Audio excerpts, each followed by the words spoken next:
नमस्कार, नमो नारायण। गीता दैनिक दैनिक के अंदर आज हम प्रवेश कर रहे हैं 318वें दिन में, और 318वें दिन में आज 16वां अध्याय है। दैवासुर संपद विभाग योग का अध्ययन चल रहा है और आज के श्लोक हैं 11वां और 12वां। तो आइए दोनों श्लोकों का पाठ प्रारंभ करें। चिंताम अपरिमेयाम च प्रलयांताम उपाश्रिताः कामोपभोग परमा एतावदिति निश्चिता आशापाशशतैर्बद्धाः कामक्रोधपरायणा इहन्ते कामभोगार्थम अन्यायेनार्थसंचयान्। भगवान श्री कृष्ण कहते हैं कि वे मृत्यु पर्यंत रहने वाली, वे मतलब आसुरों की बात कर रहे हैं, वे मृत्यु पर्यंत रहने वाली असंख्य चिंताओं का आश्रय लेने वाले, काम्य पदार्थों के भोग में रत रहने वाले और इतना ही सुख है इस प्रकार का निश्चय रखने वाले होते हैं असुर। अतः वे आशा रूपी सैकड़ों पाशों से बंधे हुए लोग काम क्रोध के परायण होकर विषय भोगों के लिए अन्याय पूर्वक धन संचय की चेष्टा में रत रहते या करते रहते हैं।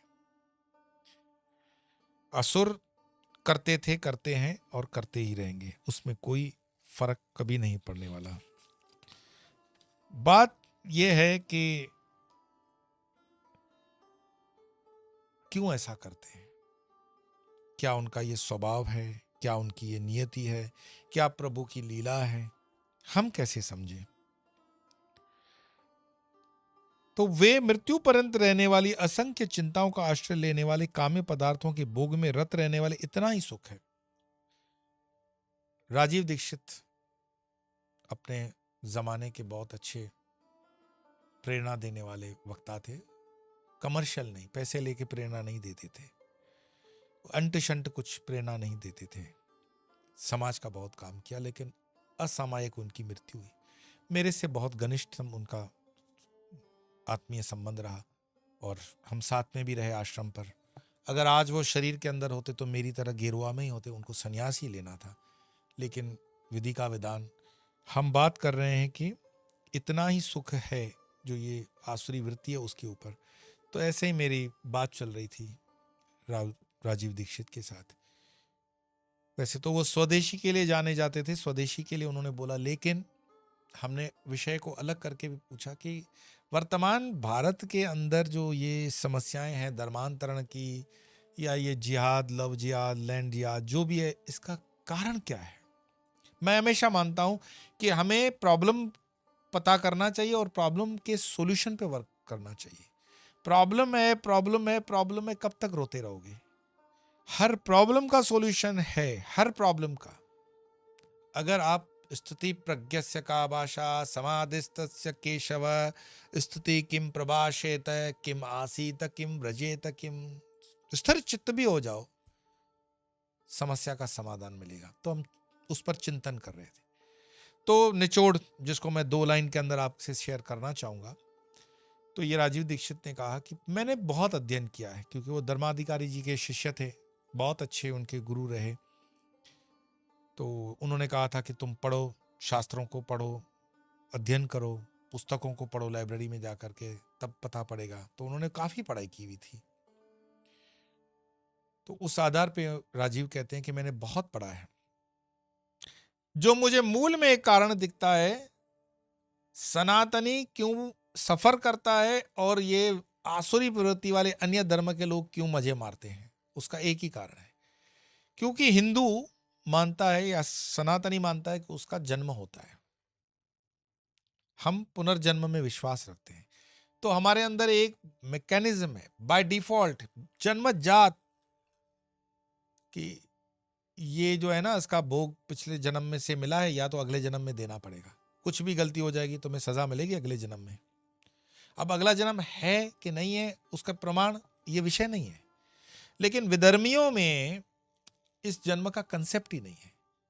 ये जो यहां कहा ना कि इतना ही सुख है, निश्चिता कामोपभोग परमा एता वदति निश्चिता, वो निश्चित है। आप किसी भी मुस्लिम से पूछ लो, किसी भी क्रिश्चियन से पूछ लो, क्या वो रीबर्थ में विश्वास रखता है, उसका ग्रंथ याद रखता है? नहीं रखता है। इसीलिए जो भी है उधार करके भी घी पी ले, जल से मार ले, जितनी भी ईएमआई वीएमआई तोड़ लेनी है, उठानी है, कारें लोन से निकाल ले, नहीं पे करेगा चलेगा।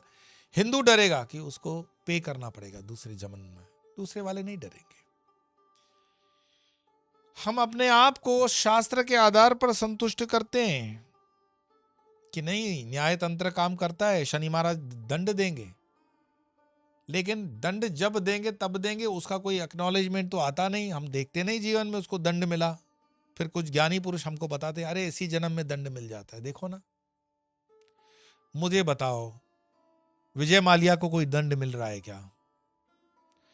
वो जो भागा हुआ है और दो चार हिंदुस्तान के गरीबों के पैसे लेकर सहारा में गरीब गरीब इंसानों के 500 रुपए 100 रुपए लगे हुए हैं। सहारा इंडिया का जो बहुत बड़ा कांड हुआ और सुप्रीम कोर्ट ने उस सहारा को अंदर भी रख दिया था, जो चल बसा भी, वो पैसे गरीबों को आज भी नहीं मिले हैं। लेकिन उन सहारा के पैसों पर फिल्म इंडस्ट्री के अनेकों एक्टरों ने जलसे कर लिए। बहुत पार्टियां होती थी, क्रिकेटर्स ने उनकी जर्सी पहनी, सहारा क्रिकेट का बीसीसीआई का स्पॉन्सर होता था, वो पैसे उनके पास भी गए। उस दुखी हैं क्या? लेकिन आज मैं उन लोगों को जानता हूं जिनकी बेटियों की शादियां कट हो गई, जिनकी माओं का इलाज नहीं हो सका, जिनकी बच्चों को दवाइयां नहीं मिली, जिनके पैसे सहारा में डूब गए और आज भी सुप्रीम कोर्ट के होने के बावजूद उनको वो पैसे नहीं मिले, न्याय नहीं मिला। मेरा विषय वो नहीं है कि सुप्रीम कोर्ट क्या करता है क्या नहीं करता है। मैं कह रहा हूं अगर कोई इस धरती पर न्याय तंत्र है तो ये न्याय तंत्र कैसा काम कर रहा है? हमें प्रश्न तो होना चाहिए कि नहीं होना चाहिए। श्रद्धा है धर्म में, विधर्मी इस चीज को मान के चलता है कि तुम्हारा न्याय तंत्र जब काम करेगा तब करेगा, फिलहाल हम मौज कर लेते हैं, फिलहाल हमें जो क्रूरता करनी है करनी है। तो मैं जिसको चिंतन कहता हूं, मैं जिसको मनन कहता हूं, मैं जिसको इस ग्रंथ इस शास्त्र को समझने की कोशिश करता हूं, तो मुझे गीता से यही समझ में आता है कि योगेश्वर कृष्ण कहते हैं कि be honest but your honesty should be applicable honesty. व्यवहारिक ईमानदारी होनी चाहिए। जो तुम्हारे साथ बदमाशी कर रहा है उसके साथ बदमाशी करने में कोई दिक्कत नहीं, कर लो। कृष्ण ऐसा कहते हैं। कैसे? प्रमाण भी देता हूं। मैं कल भी कह रहा था कर्ण बहुत बड़े योद्धा हैं, कर्ण महारथी हैं, लेकिन एक गलत पासा उन्होंने खेल लिया तो जब वो अपने रथ से नीचे उतरते हैं तो युद्ध का नियम नहीं है, युद्ध का ये नियम नहीं है कि आप जब युद्ध कर रहे हो और अपने रथ से नीचे उतरे हो तो आपका वध नहीं हो सकता, क्योंकि वो पहिया ठीक कर रहे, पहिया धंसा हुआ है कीचड़ में। कृष्ण उसी मौके का फायदा उठाने के लिए अर्जुन को कहते हैं कि अर्जुन ला गांडीव मार। अर्जुन कहता है लेकिन कृष्ण, बोले गुरु कौन? बोले आप, मार। वहां से कृष्ण को कहते हुए जब कर्ण सुनता है तो कर्ण कहता है कि कृष्ण क्या कर रहे हो, ये अधर्म है।